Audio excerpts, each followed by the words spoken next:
welcome to the Property Wealth Podcast. I'm so glad you're joining us today. Yeah, it's great to have you here. We're diving into a really interesting topic today, laundromats. Right? I mean, who would have thought laundromats could be a solid path to recession-resistant cash flow? Exactly. They're often overlooked, but they can be a smart investment, especially in uncertain economic times. So we'll be exploring how laundromats fit into real estate investing and what makes them so appealing. We'll also talk about some practical steps to get started and the pros and cons of this type of investment. Plus, we'll share some personal experiences and insights to help you navigate the world of laundromat ownership. And don't worry, if you're new to this, we'll break it all down in a relatable way. So whether you're looking to diversify your portfolio or just curious about unique investment opportunities, we've got you covered. Let's jump right in. Laundromats can really be a hidden gem in the world of real estate. Yeah, let's start with what makes laundromats a recession-resistant business model. You know, Sarah, when we talk about laundromats being recession-resistant, it's really about the financial security they can provide, especially for those of us who are, well, a bit further along in life, right? Absolutely, Mike. I mean, for people over 40, the stakes are higher. Retirement timelines are looming, and it's crucial to think about how to protect our wealth against inflation and market fluctuations. Right. I've spoken with investors who, after years of traditional stock investments, realized they needed something more stable. One guy, the first no, let's call him Tom, he was in his early 50s and had a solid portfolio. But when the market took a dip, he felt that pinch. He wanted to ensure his family's future without the roller coaster ride of the stock market. That's a great point. And laundromats can offer that consistent cash flow, especially when you consider that people always need clean clothes, no matter the economic climate. It's like they're essential, you know? Exactly. Tom ended up purchasing a laundromat in a neighborhood where he noticed a high density of renters. He figured if people are living in smaller apartments, they'll rely more on laundromats. And he was right. That's so smart. And it must be comforting for him to know he has a reliable income source, especially with everything going on in the economy right now. For sure. Another investor I spoke with, let's call her Linda, had been eyeing laundromats for years. She was hesitant at first, worried about the initial investment, but then she realized, with inflation constantly rising, her savings weren't going to cut it for retirement. That's such a common concern. I mean, when you think about how inflation erodes purchasing power, it really makes you rethink traditional savings. Exactly. So Linda took the plunge and bought a laundromat in a growing area. Now she not only has that cash flow coming in, but she's also gained equity in the property. It's a win-win. And I imagine that emotional aspect plays a big role too, right? Knowing that she set herself up for a more secure future must feel amazing. Definitely. There's something reassuring about having a tangible asset that not only generates income, but also appreciates over time. It can ease a lot of worries, especially as we think about passing wealth down to our kids or grandkids. Oh, for sure. It's like when you have a solid investment like that, you're not just thinking about yourself anymore. You're considering your family's future too. Exactly. And the beauty of laundromats is that they can be relatively hands-off once you get them running smoothly. You can leverage them to create a long-term wealth strategy without being tied down to constant management. So it really aligns with that desire for financial security that a lot of people over 40 have. Absolutely. Plus, with the current economic trends, rising interest rates and fluctuating markets, having a recession-resistant asset can give you that peace of mind. Right, and for many, it's not just about making money. It's about creating stability and a sense of control over their financial future. Well said. You know, I've seen people who have built their entire retirement strategy around these kinds of investments. It allows them to enjoy life a little more, knowing they have that safety net. And it's not just about the money. It's about feeling secure, being able to travel, spend time with family, or pursue hobbies without the constant worry of financial strain. Exactly. I think of another investor who we'll call Greg. He was in his late 40s, and he had a corporate job that, well, let's just say it wasn't fulfilling anymore. He wanted to invest in something that would give him that freedom. So, did he go the laundromat route? He did. He found one in a location that had high foot traffic and families nearby. Now, he's not only built a successful business, but also has the flexibility to step away from the corporate grind. That's inspiring. It's like taking control of your life, your destiny. Yes. And the beauty of laundromats is that they often require less hands-on management compared to other real estate investments. You can hire staff to manage daily operations, which gives you that freedom to pursue other interests or even explore more investment opportunities. So it's really about creating a portfolio that works for you, not the other way around. Exactly. And with the way the economy is shifting, having a diversified portfolio can be a hedge against uncertainty. That's such a great perspective.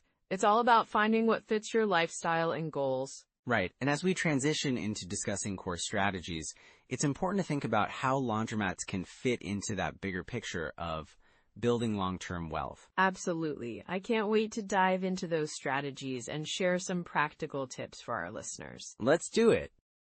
So let's dive into some of the core strategies and rules of thumb that can really help when you're considering laundromats as an investment, right? Yeah, absolutely. I think starting with the basics is key. So let's talk about the 1% rule first. Can you explain that? Sure. The 1% rule is a guideline that suggests you should aim for your property's monthly rent to be at least 1% of the purchase price. So if you buy a laundromat for $200,000, you'd want to be making at least $2,000 a month in revenue. That makes sense. It gives you a quick way to evaluate whether the investment could be worthwhile, right? Exactly. But keep in mind, it's just a rule of thumb.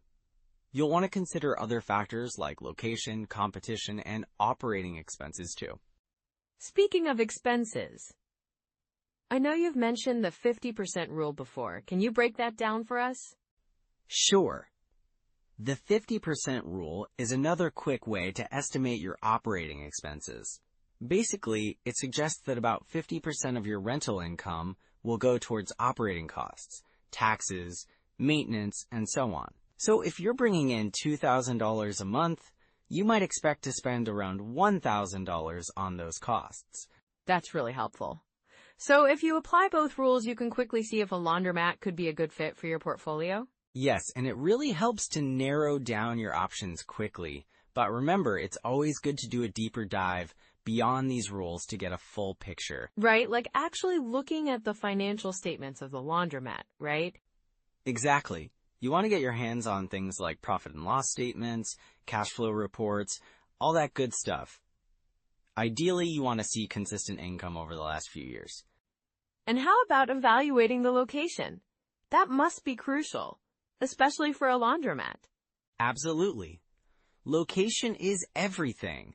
Look for areas with high foot traffic, lots of apartments, or where people might not have easy access to laundry facilities. That way, you can ensure a steady stream of customers. So if you find a location with, let's say, a lot of college students nearby, that's a good sign? Definitely. College towns can be gold mines for laundromats. You have a constant influx of students who may not have laundry facilities in their apartments. What about market trends? How do you keep an eye on that? Good question. You can look at demographic trends, local job growth, and even real estate developments in the area. If the neighborhood is revitalizing, or there are new buildings going up, that could be a sign of more potential customers. That's really insightful. Now, how do we talk about financing options? I imagine that's a big part of the equation too. For sure. When it comes to financing a laundromat, you have several options. Conventional loans are common, but you might also consider SBA loans, which are specifically designed for small businesses. What's the difference between those? Conventional loans typically require a higher credit score and down payment, while SBA loans usually have more favorable terms and lower down payments, but the process can take a bit longer. And what about cash flow? That's got to be a major factor in financing, right? Absolutely. You want to ensure that your laundromat generates enough cash flow to cover not just your mortgage, but also all your operating expenses and any unexpected repairs. So it's important to have a cushion built into your financial plan, right? Definitely. Many investors suggest having at least 3 to 6 months of operating expenses saved up, just in case things slow down or there's an unexpected expense. That's a smart approach. Now, what about property types? Are there different kinds of laundromats? Yes, there are typically 2 types. self-service laundromats, which allow customers to do their own laundry, and full-service laundromats where staff handle the washing and folding. Each has its own pros and cons. What would you say are the main differences in terms of investment? Well, self-service laundromats usually require less staffing and can have lower operational costs, but you might not see as high of a profit margin. Full-service laundromats can potentially bring in more revenue, but they require more management and labor costs. Got it. So it really depends on what kind of business model you want to pursue. Exactly. And also consider the market demand in your chosen area. Do people prefer the convenience of full service, or are they more inclined to save money by doing it themselves? That's a key point. So let's talk about a deal evaluation checklist. What should investors be looking for when they're assessing a potential laundromat? A solid checklist would include things like assessing the current cash flow, reviewing the lease terms, understanding the condition of the equipment, and checking customer demographics. And what about competition? Definitely include that. Knowing how many other laundromats are in the area and what services they offer can give you a competitive edge. That's really important. So if you see a lot of competition, it might be a red flag, but if there's a gap, that could be an opportunity. Exactly. You want to find that sweet spot where demand exceeds supply. And I imagine this leads us to common pitfalls. What should investors really watch out for? Oh, there are several. One big one is underestimating operating costs. Many new investors think it's just about the rent and utilities, but there are often hidden costs like maintenance and repairs. That's great advice. It sounds like staying informed and thorough is key to success in this business. Absolutely. Being diligent and doing your homework can save you a lot of headaches down the line. You know, Sarah, one of the biggest pitfalls I see with investors, especially those getting into laundromats, is over-leveraging. They think that because laundromats can be a stable source of income, they can push the envelope and take on more debt than they can really handle. Yeah, that makes sense. I mean, it's tempting to want to maximize your investment, right? Absolutely. I had a client once who bought a laundromat in a great location, but they stretched their budget to the limit. They were so focused on the potential cash flow that they didn't account for the monthly payments and maintenance costs. Oof, that sounds stressful. What happened? Well, they ended up struggling to keep up with the payments. And when unexpected repairs came up, they were really in a bind. It's a classic case of assuming the cash flow would cover everything without doing the math first. So it's really about knowing your limits, right? Exactly. You gotta know your cash flow inside and out. That brings me to another common issue, ignoring cash flow altogether. Some investors get so caught up in the excitement of owning a business that they overlook the basics. Like what? Well, I had another investor who bought a laundromat thinking they'd easily make a profit, but they didn't track their expenses closely. Things like water, electricity, and detergent costs. They were shocked when they realized their profit margins were much thinner than expected. Wow, that's a tough lesson.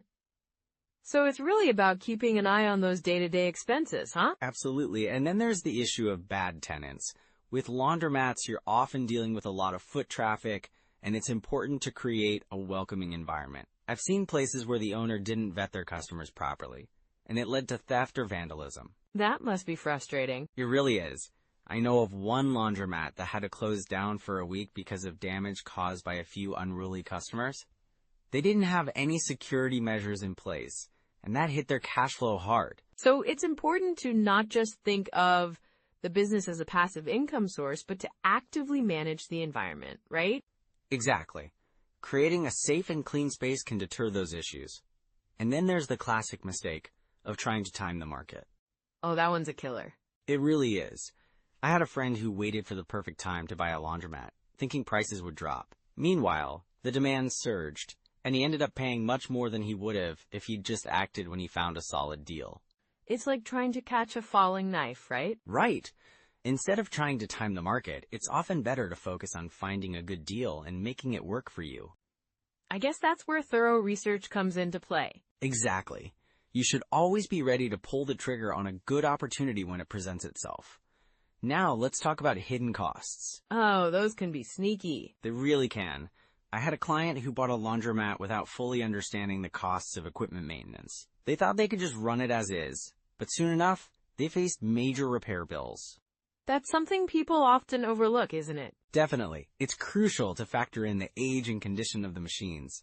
If you see older equipment, that can be a red flag. You should also ask for maintenance records before buying. So really doing your due diligence can save you a lot of headaches down the line, huh? For sure. And another red flag to watch for is if the seller seems evasive about financials or maintenance history. If they're not transparent, it might mean there's something more serious going on.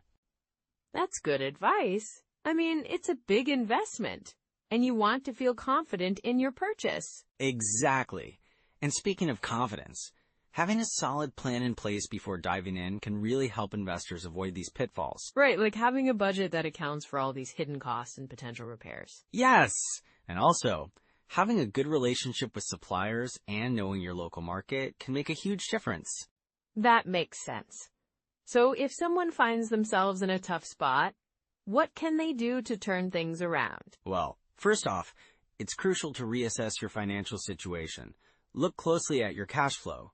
If you're over-leveraged, you might need to consider refinancing or even bringing in a partner to share the costs. That's a good idea. And what about those hidden costs? If you're facing unexpected expenses, look for cost-cutting measures.